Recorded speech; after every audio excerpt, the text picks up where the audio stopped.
Put a little life in this party. This looks really good. Go ahead. Okay. All right, welcome back. We're gonna shift gears a little bit here, and I want to talk about Neil Armstrong setting foot on the moon and what I saw on TV. Remember when I was a kid, and we were so excited about this. My dad and I, we had the Saturn V rocket model. We built that thing, and as the rocket's going up, we're taking the stages off. We're at this stage, we're at that stage, So it was kind of an interactive thing for me as a child growing up, being able to watch this landing on TV. And I remember watching it. I'm just going, "Wow, man, that's really amazing." And I had some questions about it, though. I was seeing some things that wasn't really completely clicking with me, even as a child. I went, something just didn't feel right. So we saw Neil Armstrong, one small step for man. One giant leap for mankind. For mankind. I know the rest of it. Everybody knows it, right? To live through that era, to be able to see that, not everybody has that. We have new generations now that just have no clue, what that was like and what we saw. What did you see? I've just given you my experience. Can you share with us your experience of the moon landing? Well, when I heard those words, I asked myself, I wonder how long they thought about what words to say. I'm sure they had it planned. And it never occurred to me there was anything else going on when I first saw those words other than the regular landing.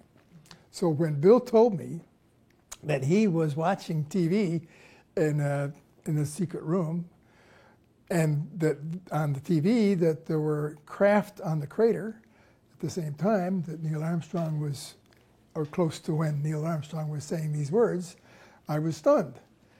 And the reason I was so excited is because Bill had drawn a sketch of what was on the TV, and that sketch is in the book. It is. Yeah. It's a totally different story. It confirms what I have increasingly believed, namely the process of controlling the secrets is so sophisticated that the government is able to fool the entire public that nothing anomalous was seen there, and the anomalies being 7 craft on the crater. Tell us about this room, Bill. How many people were there, and what did they see? Well, it was, I got sort of hired at TRW to put together like a little command and control station for the Apollo program, where the facility actually set up straight contacts with mission control in Texas, so that we got the same information going and coming and listening to the astronauts' comments. And it was in not a large room. It was off-site, not on the regular facility at TRW. And we set this up so that we could monitor those missions as the company, which is putting together all kinds of proposals on space systems and then do unsolicited bids back to the government. Where off-site was it? Where off-site was it? That's the first I never heard of that. Me too. It was only about 6 miles because actually TRW had hundreds of off-site facilities, and it's just one of those, like in a separate building, only 6 blocks from the facility, and we had all of the communications that NASA had, and we were connected to them, so we could contact them if it became necessary, but we were just monitoring. That's all we were doing. This is a different mental image from what I read in the book. I was under the impression this was like at mission control, the tiered, control center there. were with the 100 people or whoever was controlling the entire mission. But this, you're telling me this was separate from. Yeah, this is a separate thing. Mission control was down at in Texas, and it should have been in the Los Angeles airport because that's where all of the space people were. But Humans.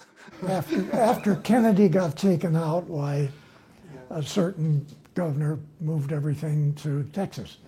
But we had the capabilities of listening to the conversations and viewing what was taking place, even with some of the cameras. Like, for instance, after in the maneuver to get from launch position to the moon, we had to separate stages. Like, we had to separate the LEM stage from the S4B, turn them around backwards and connect them again. There's all kinds of very complicated maneuvers that we were doing while we were flying there, okay? I remember that. I remember all that, yeah. And so remember also that we had launched some 12, 14 surveying missions where we sent up satellites that flew around the moon so we could be looking at where we were going to land, make the selection of where we wanted to land, and we had seen facilities, ancient facilities on the moon. We already knew this. What year was this? This was, I guess, the last year before the actual launch. Okay, so who are we? Is it who are we? Is it NASA or is it? I'm speaking of NASA. We NASA, and so these. Before the first man went to the moon, you don't just go there cold. What you do, it was the program to go, and several different vehicles were sent up to photograph different areas, even to confirm the location that they wanted to land. Was there any problems around that? So these vehicles go out, the cameras get turned on, they make their missions around the moon, and they take their photographs as they're going around. So, and those are programmed from NASA facilities here. That's not the one that we had at TRW. But that was already programmed, so we, supporting NASA, we, TRW, saw some of the photographs of the previous non-manned missions, which showed buildings, ancient buildings. We also saw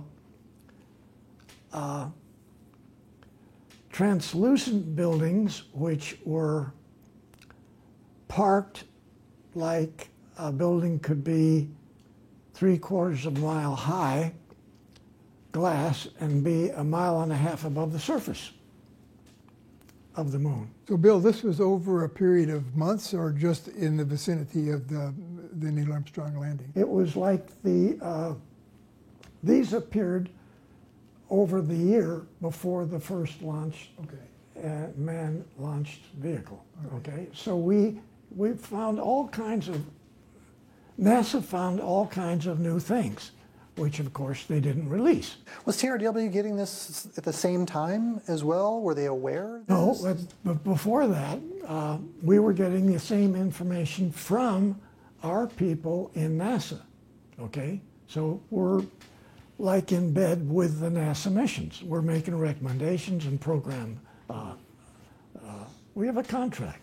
So TRW had access to the medical communications? Yeah, and we had access to most everything on the program. Okay. Communications-wise, everything. But this separate little building thing was sort of different in that this gave us, at our facility here in Los Angeles, sort of a window to what Houston was looking at. Okay? We got sort of this stuff. And maybe not legally, but we were doing this. Okay, anyway. Well, Bill, did you see some of these buildings also on the TV? Did your eyes personally see these? Yeah, we saw some of the structures. But did you see it? But wait a minute, yeah, but we saw those He keeps down saying at we. the, wait a minute, that was down at the NASA facilities before the first manned mission. Okay. Yeah, so you've mentioned that. So because they had to do the Yeah. reconnaissance, but did you personally yourself lay eyeballs on a building a mile and a half above or on the surface of the moon? One of the ones that I saw was a glass building that was floating like a mile above the surface. You saw that one. Yeah. Was it lit up? Was it broken? Was it? It looked like a translucent building, not clear. The pictures weren't clear. That same series of photographs that they had, that NASA had, showed 3 different areas on the other side of the moon which had ancient structures on the surface of the moon. And we saw those before any manned mission. It's exciting new stuff to me. It is as it is for me. I'm agape. I can't. I'm just like, Okay, wow. Well, so hang on. So here's a question for you, Bob, and please, we're going to come back in a second. At what point does a building stop becoming a building and become a spacecraft? It's a mile and a half above the surface. And okay, what we were looking at, and this is down at Huntsville, because most of the studies, the data went immediately there. They didn't decipher the data in the command center in Houston. Everything went to Von Braun's, Dr. Debus's facility. what's on your mind? What do you think? What's on my mind? NASA never said anything except that Houston was in total command of all these missions. And they never admitted that the Huntsville had anything to do with this level of activity. I mean, Huntsville basically was initially kind of an Army program. Yeah. And, but clearly, Bill is saying is that Von Braun and Debus were able to get access to the top secret NASA stuff on the side without a lot of people knowing about it. Because they were running it. Yeah, yeah. Bill, I think I'm reflecting on my insistent question about this mile and a half thing. I may have misinterpreted what you said. You said a mile and a half above the surface. Does that mean it's floating above the surface, or is that the structure's a mile and a half high? The structure is a mile and a half high, and it's stationed there. Okay, it has a permanent station position. Floating. Floating. So it's not Floating. attached to the moon. No, it's got nothing. It's not attached to the moon. It's just one, and it's a rectangle, like a rectangle building. like a skyscraper. Or Big whatever is your square, standard, yeah. long rectangular. First I've heard of that. It almost looked like ice that you put in your drinks. So is the altitude that this structure is floating above the moon a mile and a half above the moon's surface? Yeah, above the moon's surface. Okay, and how big? And so the structure, it'd be difficult to kind of gauge the size. It could be like a 200-foot, 200-story building, floating, big rectangular building floating. Back to my question about when does a building become a ship? There were other facilities. There were other facilities that were like streets or roads on the surface that they photographed. So all this stuff was new. All of it was classified, of course. So you knew a little bit about your mission of where you're going to go before you went there, okay? That was the purpose of it, but they found all this stuff. So the actual mission, the first one, when the astronauts got there, before they got there, halfway, It wasn't broadcasted back to the public's information of the mission, but NASA got it, and that was that there were a number of vehicles, huge vehicles, who were closing in on our Apollo vehicle, which now is only the S-4B stage, and because Boeing's first stage booster is gone, North American's second stage booster is gone. Now we've got the S-4B stage and the LEM. Okay, so we're a very small vehicle, and this massive extraterrestrial vehicle is coming at us, and our transmitting antennas that look at this system, that are watching this, can see this coming in. So this great big vehicle looks like it's going to hit us. It didn't, and it had no intention. Simply came in, moved around us, and finished its orbit. Then those guys eventually landed on the high edge of the craters, like the steep part of the outside edges of the round craters. They didn't land, they parked above it and they hovered. They were hovering, just like it shows in your drawing. Yeah. Now these were these ships had closed on the rocket and passed them, landed down there, and waited for them to land? Are these the same ships that they saw? Well, actually, they came in obviously not to damage us, our direction, but saying hello or whatever, okay, or giving us. No, that came later. I have a question, Bill. Do you have any knowledge as to whether the astronauts were shown this previous information about what was on the backside of the moon or not? Were they kept in the dark? That's a great question. The personnel that were on the mission were knowledgeable of what was there, okay?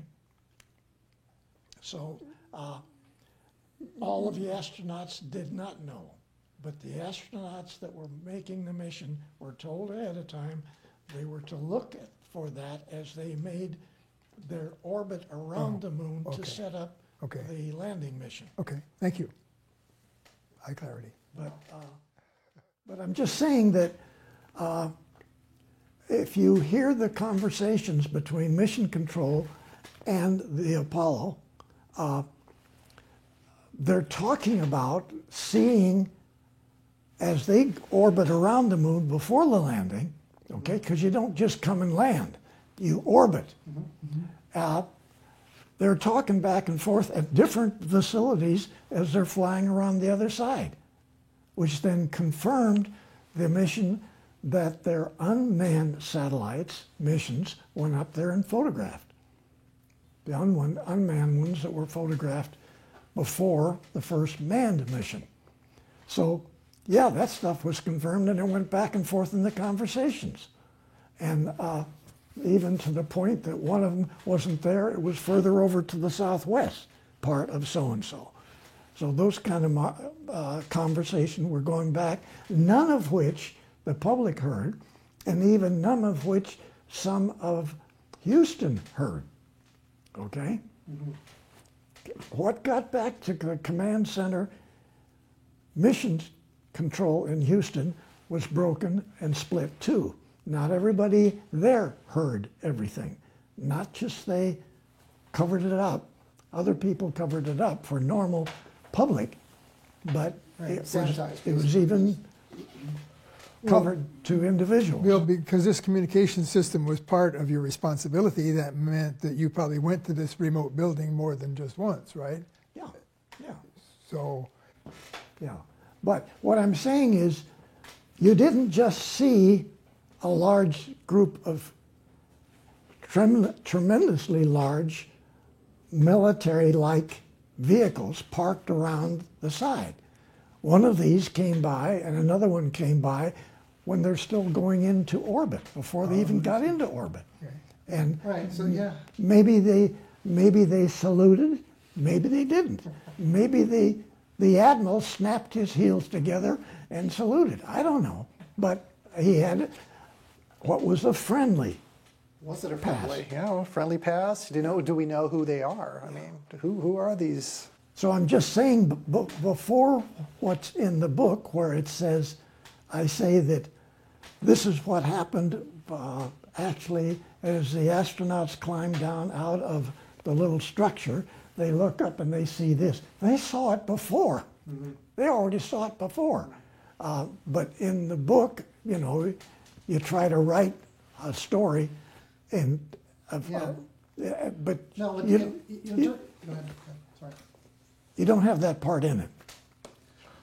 During our break, I had done some research this last week on Apollo landing, and I came across a testimony by Linda Moulton Howe, who knows an astronaut, or at least a friend of Neil Armstrong. Mm-hmm. And this person, firsthand testimony, who knew Neil, heard Neil say while he was visiting his house, words to the effect of, they made me turn the limb because there were three of them down there, or something like that. I've got it here in my notes, but basically acknowledging that Neil had said something, and when he was saying it, he said it under his breath as he was looking down, staring at the floor. So was the testimony that Linda had received. Now here you are, telling us these ships are flying by, saluting, landing, and you see the feed on the Earth. Well, NASA saw that. Come on, NASA saw it. Yeah. Okay, But we didn't. Bob, you and I, we didn't get to see it. No, that's right. That's my whole point. But so the other thing that come out of this is that we had other missions. We had 8 other missions to go up there and do all kinds of stuff. So you had to go down there and land first, do your first thing, and then try to adjust those other missions that you have planned that would respond properly to what we found. Right. Well, I'd like to offer a sort of global thought here. I think what Bill believes, I think, is very important for us to listen to. But what Bill saw and what he heard is unique, because that's, in effect, firsthand witness testimony. And so, Bill, some of the things that are so interesting here is that you're reporting on what you saw on the screen. That's quite unique, and that's why I think it's so highly relevant. And what you heard and what you saw when you were when you were exposed to the interviews with these Navy operatives in 1942 to 45, that to me is also unique, because you're the only person alive who knew what was said in that room that resulted in what we learned about what was going on in Nazi Germany in those 4 years. Yeah. Well, So- other people that were in those meetings heard it. They're dead, though. Yeah. Oh, I think. Okay. So you have. So I'm glad you mentioned that. I mean, when we talk about any kind of investigation, be it legal or otherwise, or history, for example, you always want to have a first-hand account, and then you can impeach at the end of days, this guy's character, his insanity, whatever, then you weigh it. Is this, how much weight do we give this in our own accepted truth and reality? What are we searching for? What do we get? Here we have Bill sharing with us a version of history that none of us have heard. We didn't see it on TV. But TV is not the end-all and do-all. I'm going to wrap up with one thing, and if you hold that thought for a second, it's about proof. First-hand testimony. I'm interested in what Bill has experienced and seen. I'm interested in what you've experienced and seen. But there's other sources of information as well that we all receive, and it's through media.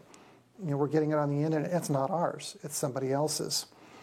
So how do we discern? We go back to, is this something you know or something you heard from somebody else? And I'll leave it at that. Bill? So what takes place then is they don't have a problem with the landing, which they had anticipated they would have. They climb down. They first thing they do is take the Freemason plaque and they put it over next to the structure so you can see both of them, and they photograph that as the Freemasons then accepting the ownership of the moon. Mm-hmm. Okay? I don't know whether we understood that part. No, no, I got it, but go ahead. And so then, all this before you do your real thing. They dig down in the box where all the stuff is, and they bring out the Freemason flag. And they stick it in here like this, and they stand next to the Freemason flag. Okay? First things first here. So you've seen these photos? Yeah. And I'm only saying, what have the Freemasons got to do with it? Well, we've seen the photos of was it Buzz Aldrin with his ring and his bib, on the limb, so this is not. It's not totally new. Yeah, we've heard this before, but you're seeing this being done. Is that what you're saying, that you saw them through the video feed, them conducting this little ceremony on the? Yeah. On before one small step for man, it's one planting of a flag for the Freemasons, and then we'll do the one small step. What came first? What happened? Yeah, I mean, you got to ask, what are Freemasons? What are they doing here? Every one of the astronauts were Freemasons. Wow. No, I'm taking you literally, Bill. I mean, the first things first. I mean, am I getting that right? Is it fair for us? I mean, are you telling us that before you accepted that you were there, the United States, accepting that you owned the moon, which you don't own it, it's not yours. Walter's asking a very specific question. What the timing was the Freemason ceremony before, after the small step for mankind? No, it was before. The first thing that was done was the now, did they do the that two things in the craft or on the moon? on the surface of the moon. It just keeps getting worse, better. I don't know. It's just No, wait a minute. You put the plaque on the dirt, on the soil. You said next to the structure, so that would. And then you take all the pictures with them standing by the plaque, okay? Then you separately one of the guys brings the flag down, you stand that up, and then the guys stand by the... And they climb back up the ladder into the thing, and they do the Neil Armstrong show. Yeah.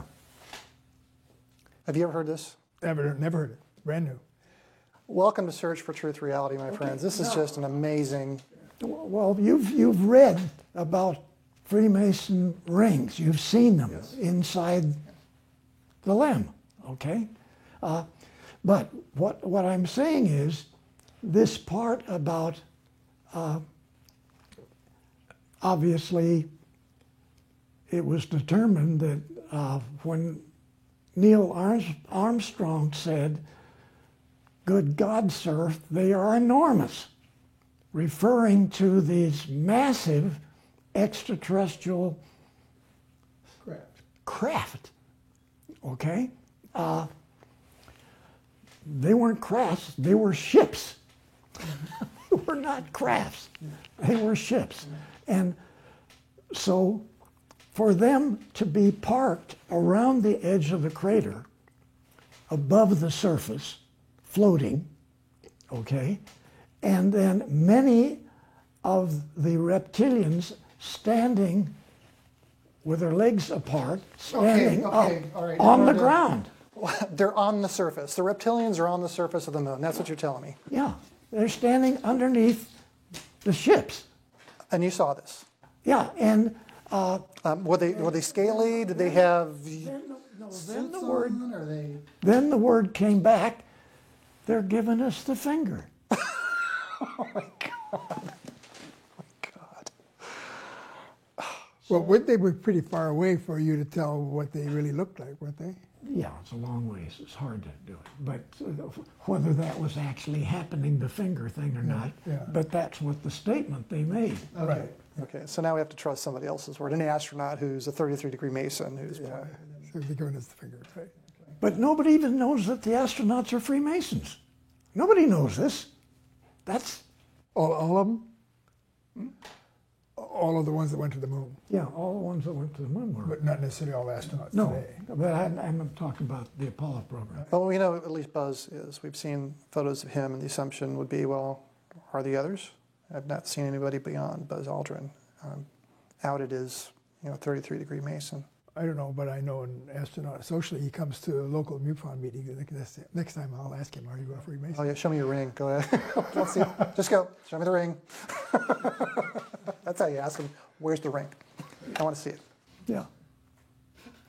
So there really wasn't much more to say because essentially time was of the essence. They had a lot of things they had to do, Yeah. a lot of early testing, even though a lot of the testing part came with other missions. They tried to get as much as they could. And, but there was obviously other people there. It wasn't that they flew in and nobody else was on the moon. The reptilians were on the moon. Well, it seems a little backwards though. So let's say they know. They know there's reptilians or whatever. There's beings up there. They know there's craft up there. They know there's structures up there. They gotta know that there's life up there too. And yet they go through this ceremony. They put this plaque out and the flag, and they claim it for themselves. Really? Yeah. Whose moon is it? You think it's yours? Yeah. Those are your words. No, really, it's not your moon. No, it's not your moon. And not even your planet. We're just a laboratory for the rest of them. Okay. The thing about people on the moon that interests me exceptionally much is the idea that the first recent Homo sapien on the moon was a German Navy captain. And according to Michael Sala's book, Yeah. that was the case. I forget his name right now, but it was, what, in 1942 or so? Yeah. Something like that. He set foot on the moon and began a small Navy base up there, Yeah. German Navy. Yeah. So then by the time the war was over, there was a group of, what, 20 or so Nazis who were up there. That were already up there, yeah. Yeah, right. So they had already made their deal with the reptilians Yeah. that were giving us the finger Yeah. years later. But all that was done before. 25 years later. Yeah.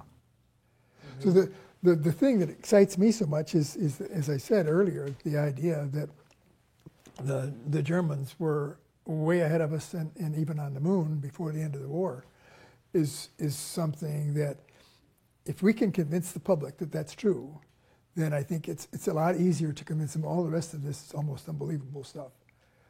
But just take that first step. Yeah. And the first step is so important to me is because it depended on what Bill personally overheard these Navy operatives say over a period of 3 years Yeah. in the presence of Admiral Rico Bada, and the process whereby multiple times these fellows testified and what they saw, and then you helped them create the final reports and delivered them. Yeah. And even the Admiral said this is unbelievable sometimes, right? Yes, it really did. And Michael Salas did a study through Freedom of Information, getting some recent study on Admiral Ricobata. And the study stated that before Ricobata took his position as Commander Naval Air Station San Diego, he visited 4 aircraft companies, 4 of them. He talked to the top people in those 4 companies, Lockheed, North American, Douglas, whatever. And then 4 weeks later, Billy Tompkins lands there and he's got this package for these guys, okay? And that document also confirmed that Tompkins represented a 4-star admiral in his presentations. How old were you? How old were you at this time? 18. 18 years old. And that's not in the book, but Mike Lascelles got this just recently, within the last 3 or 4 months, in Freedom of Information. A whole lot more about the Admiral. Intelligence background of Rico Bottom. Right. Yeah, and it confirmed that yes, he did visit 4 aircraft companies before the first package was delivered. And that Tompkins represented the 4-star admiral as the person disseminating the data. I thought that was really cool. Yeah, yeah. Whenever you get any kind of validation or confirmation, really corroborating data behind your testimony, that's always. Well, I know, very Bill. great. Yeah, I know, Bill, that some of these many meetings with the Navy operatives must run together in your mind. But is there any one thing that they said that was the most amazing to you that was going on in Germany that you almost could hardly believe? Okay, so we're stepping away. We're stepping away from the Apollo, and we're going to jump into World War II. Yes, and the early life of the tender Billy Tompkins and his missions. So please continue. Actually, I can truthfully say I can't pick out one that was so much more of a unbelievable situation, because literally everything that they were bringing, you have to think of it this way. The SS were given bright, shiny, brand new UFOs, okay? That would have been It was exciting. totally different than us. Yeah. We get Are you sure? no, and so here it is. Play with it. We'll Yeah. teach you how to drive it. Right. Okay, so the SS was so much advanced of us that bringing these packages back and disseminating them around the country, they're just packages of sketches, of some drawings, of a couple of paragraphs, and on a subject of communications or propulsors or something, and given to the different companies to make one of those. So you didn't, good God, they were, So the packages that you were delivering to the companies, typically we would now call RFPs, a request for proposals, yeah, in effect. yeah. But I mean, a request for proposal is a big, long stack of contract data, okay? We didn't have that. They're handing out Post-it notes.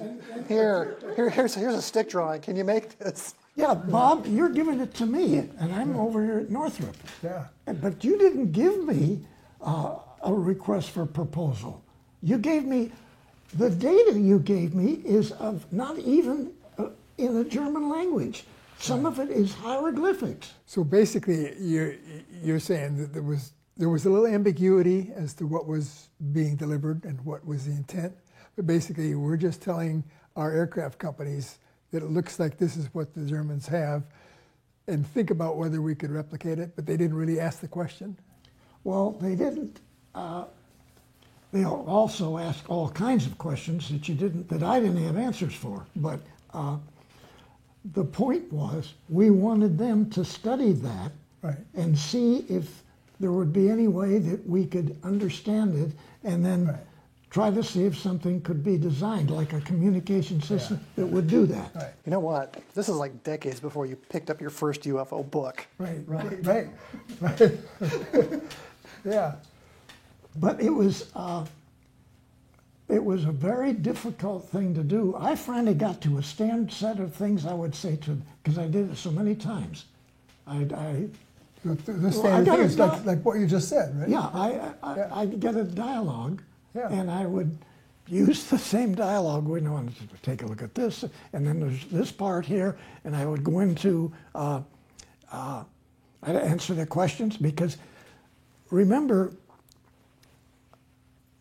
if Bob's doing it and I'm Northrop, Bob is asking me to take this, some guy's sketches, some drawings, some photographs, and a couple of documents that are not even in English or German.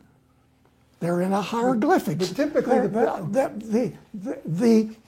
they're in Egyptian hieroglyphics. Now, were they Egyptian for sure, or were they? Well, you don't know. You don't. They were that type. That type. All right, because now if they were Egyptian, that'd be cool. But the point is, there's some kind of glyphs, some kind of things that doesn't represent any kind of written language that we. What's one of those? What's one of those? You know? Yeah. What is that? Meanwhile, in Germany, here you go. Yeah.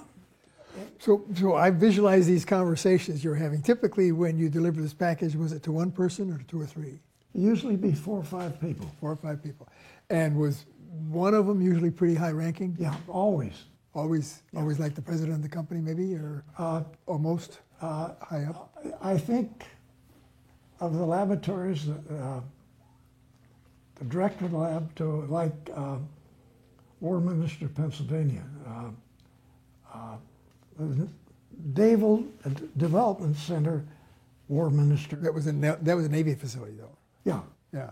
There was an admiral that ran it, Yeah. and he would always be there at every one of the meetings. So when you went to the Navy facilities, you usually got the guy in charge. Yeah. When you went to the company facilities at Lockheed, you were never quite sure who you got. I didn't know because a telephone call had been made, a document had been submitted, and to the 4 aircraft companies that Admiral Ricabata went to before he even accepted the mission being Commander of Naval Air Station San Diego. That's how far back this thing went. Right. But these 4 or 5 guys get this package, they understand it, and they sort of understand it. They understand what it represents. They don't know what to do with it, but they know there's potentially a huge amount of money to be had to basically make one. So they're going to have a story to present to the boss. Yeah. And they probably aren't able to create this story right away because they don't know how it works technically. They have to be able to tell whoever is running Lockheed or Douglas that, hey, if we create a proposal to reverse engineer this, it would look like this. But they got to write the proposal. Yeah. So this is he's describing really, how hard it is on the company to accept this small package. I guess that's the reason they didn't call them proposals; they called them packages. Now, one other thing. So it was, as I understand it, was more than just these companies. There are also universities involved as well. And Navy facilities, all 3. And with Caltech, it wasn't Caltech in Pasadena. My first one was at Caltech in a brand new temporary building at the Navy facility out in the desert.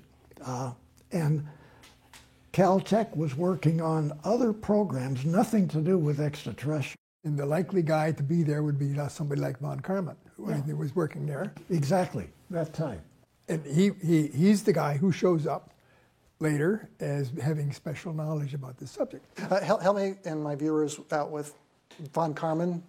Who is von Karman? Theodore von Karman. He's is recognized as a brilliant aerodynamicist and physicist, responsible for a number of breakthroughs in that field. Okay, so he'd be one of these guys at the universities. Yeah, he was a Caltech guy. And I think he was the one who maybe even set up. He was the one who maybe set up the Caltech facility outside of the university aspect of it. And JPL was right, just like this. Yeah, JPL. Right. Yeah. But it just these weren't like, take a look at this, see what you can come up with. It wasn't that at all. I mean, well, they were expecting some kind of product to come out of the back end of this. Yeah. Right. It's not like we're going to throw money at the wall and see you later. Go research and have fun. Well, he didn't deliver money; he just delivered documents. Yeah, no. Well, each company would have to come up with whatever funding to do that, and just determine whether to. There's a whole business. But if it's Sides to consider even as if it's an unsolicited bid from the other side, Yeah. that didn't fit this situation at all.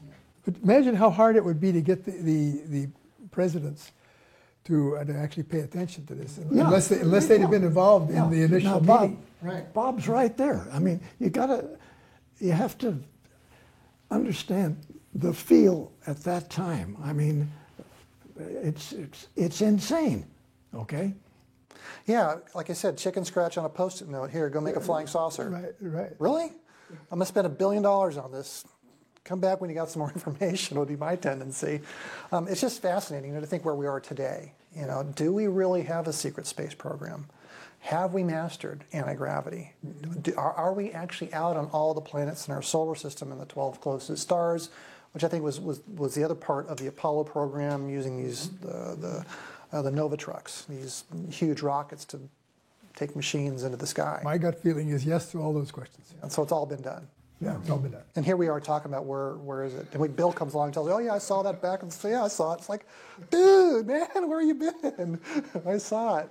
I want to. We're running short on storage space on our disk. We got a few more minutes. What I'd like to do is ask this question. There was something that was left out of your book, Selected by Extraterrestrials. And the other part of this, I love this title: My Life in the Top Secret World of UFOs, Think Tanks, and Nordic Secretaries.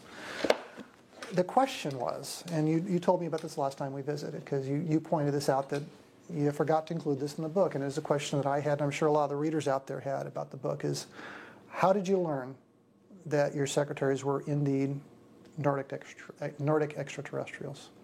Okay, you have to go back to the chapter of how I got her, because there were three other people that came in first. And there's, in that chapter, they were nice young ladies. They were smart. Some of them actually really did work good. But then 5 or 6 weeks after we got them, they disappear. Or they get told that they were being transferred to the El Segundo plant. And then my attorney does the investigation and finds out that she didn't even report there, and she doesn't live in her apartment. So what's this all about? This was after you were at Douglas? After you were at Douglas, right? Yeah. Yeah, okay. Yeah, and actually, on the Apollo program, I had an attorney, and no other section chiefs had attorneys. Well, that was supposedly to keep me out of trouble, because I was in trouble a lot, okay?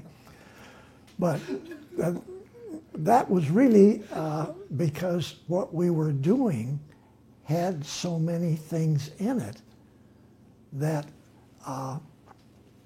writing a document and isolating it so nobody else could build it requires legal process. And so that's what he really was. He put together these packages that came up in the development of the programs, where we would have essentially new businesses for the company. And so patents got involved. And it got so big that the Navy formed a patent office in San Francisco. We worked directly with them. It was a Navy patent office. Some of the stuff was coming from extraterrestrial. Some of it we were designing. It's amazing. And no other engineering department in aerospace even approached that, because they never had the need. So we've got a few minutes left here on our time on the disc here. So if you can tell us how you came to actually learn, tell us the day you learned that your secretaries were Nordics. Okay, sorry to deviate from that. On one flight, about 6 weeks after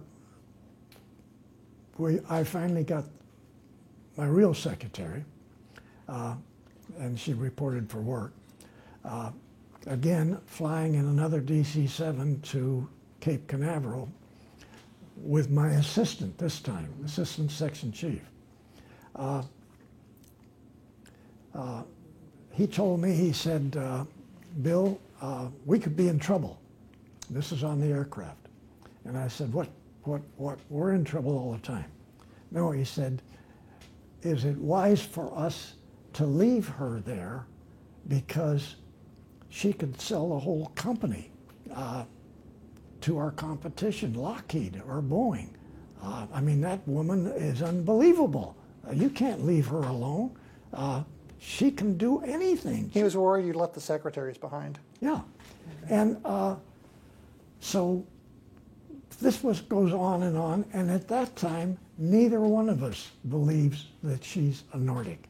We don't believe that good-looking one over in propulsion is a Nordic. And even the guy that comes every once in a while, their advisor, Right. They're not Nordics. We don't believe that. Actually, it was over a year before we really accepted, because of conditions that came up, holy cats, they really are Nordics. Wow. And everything after that completely changed. That's when she simply opened up and started telepathically putting stuff in my head, like so fast I couldn't even keep up with it. Answering the problems, coming up with major problems, answers to them. Now, she didn't answer all the problems, but I would say she answered over 50% of all of the major problems of Apollo. The other stuff I sort of came up with sideways about the answer to the others. Sure. I mean, so you can't really credit them for providing all the solutions to Apollo. We discussed that in the car on the drive up. So can you tell us about what happened in the staircase? At what? In the staircase. At the staircase? Yeah. Okay. Our building in engineering was nothing but a wooden hangar. My section was in the second floor of that hangar. It was a big high curved roof, all made out of wood. So there's splinters around because they didn't take time to clean up everything because we had to get in there real fast. So the stairway going down had splinters in it, and they hadn't cleaned those off. So my secretary is going down the stairs to get the blueprint copies made.